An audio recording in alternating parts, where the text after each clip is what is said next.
عربي. قلت له شوف اسمع، لو نلعب مباريات او 4 مباريات ما راح تفوز علينا لين تحترم. بالعربي قاعد اتكلم معه. وقتها وانا اتكلم قمت انا شردت.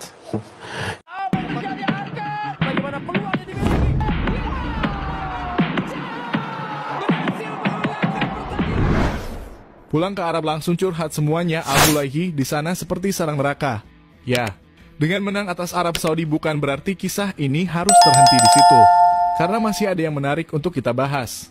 Karena akan ada sejumlah cerita yang menarik untuk dinikmati. Tentunya hal ini tak luput dari kinerja keras para pemain Timnas Indonesia. Sebuah skor 2-0 yang menunjukkan Timnas Indonesia sedikit demi sedikit telah menemukan ritme ke arah yang benar untuk mengasah modal pertandingan selanjutnya. Di mana tim yang harus kita tunggu yakni Australia dan Timnas Bahrain pada bulan Maret 2025 mendatang.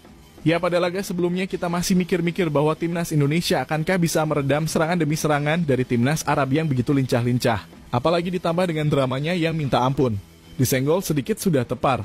Dan nama pemain yang menjadi sorotan sudah jelas yakni Al-Bulaihi. Pemain Al-Hilal yang dimanapun ia bermain maka ia akan terlihat sangat dan menakutkan. Namun entah mengapa pada pertandingan kontra Timnas Indonesia kemarin, ia tampilkan kalem setelah terlihat ditantang oleh Justin Hubner. Dan terlihat ia menahan dirinya untuk melayani Justin Hubner dan mundur seraya berkata jika pemain Timnas Indonesia tidak ada takut-takutnya. Seperti saat ia terkena sikutan tajam dari Ragnar Oratmangun pada leg pertama, dan hal itu membuat penonton melihat Al-Bulaihi terkena mental dari para pemain Timnas Indonesia. Ibaratkan ia tidak seperti biasanya. Salah satu yang ia kerjakan saat bermain yakni dengan provokasi-provokasi tidak jelas. Dan sekarang menurut kabar yang beredar, setibanya di Arab Saudi, Al-Bulaihi mengaku jika ia benar-benar merasa sangat tertekan dengan atmosfer GBK yang menurutnya tidak biasa. Bahkan ia menyebut bahwa stadion atmosfer di GBK adalah neraka jahanam. Lantas dari semua itu, bagaimanakah jalan cerita selanjutnya? Mari kita simak berita selengkapnya.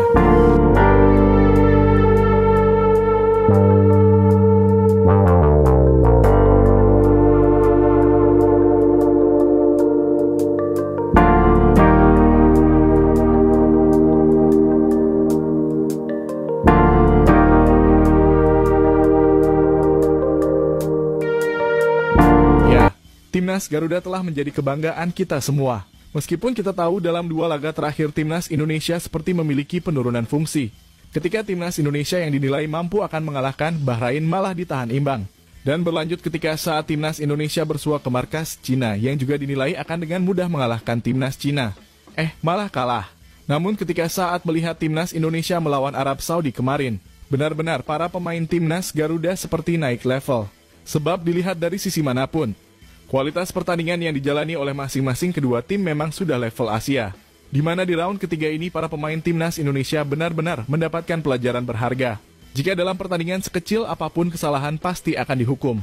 Yang terpenting di sini adalah bagaimana mentalitas juang para pemain Timnas Indonesia tidak goyah. Yang sebelumnya kita selalu pesimis ketika melawan Thailand ataupun Vietnam. Yang saat ini entah mengapa dengan pedenya dan kami rasa begitu. Untuk melawan tim-tim di ASEAN mungkin bisa dikatakan sudah bukan levelnya lagi. Paling tidak kita sudah tidak minder seperti dulu lagi ketika melawan tim ASEAN seperti Vietnam ataupun Thailand yang dicap sebagai rajanya ASEAN. Karena terbukti pada laga saat melawan Arab Saudi kemarin, kita mampu mengalahkan raksasa langganan Piala Dunia itu takluk 2-0 atas Timnas Indonesia di GBK.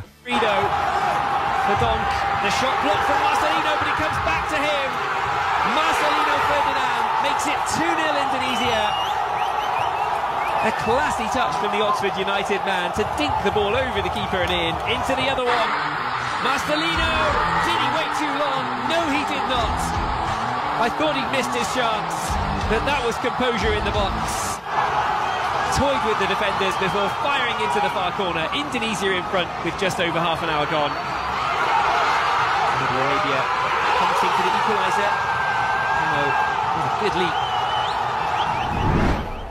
Ya, sebenarnya jika kita benar-benar menyimak bagaimana perjuangan Timnas Indonesia menuju ke round ketiga yang butuh effort yang tinggi untuk mencapai ini semua. Karena kita tahu di round kedua kemarin, kita yang sempat kena nyinyir karena kalah 5-1 atas Timnas Irak. Dan bahkan hanya menghasilkan skor 1-1 ketika saat melawan Filipina di kandang mereka.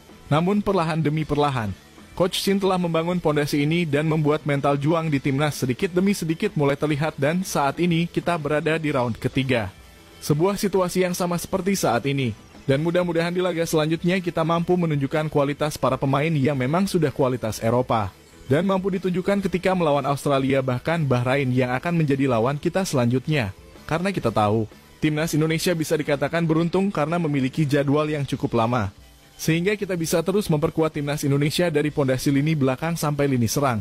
Dan dengan kedatangan pemain baru timnas Indonesia, seperti Ole Romen yang dinilai cocok dan bisa menjadi ujung tombak 09 yang setidaknya ketika bermain satu lawan dengan kiper lawan sudah harus bisa dijadikan gol.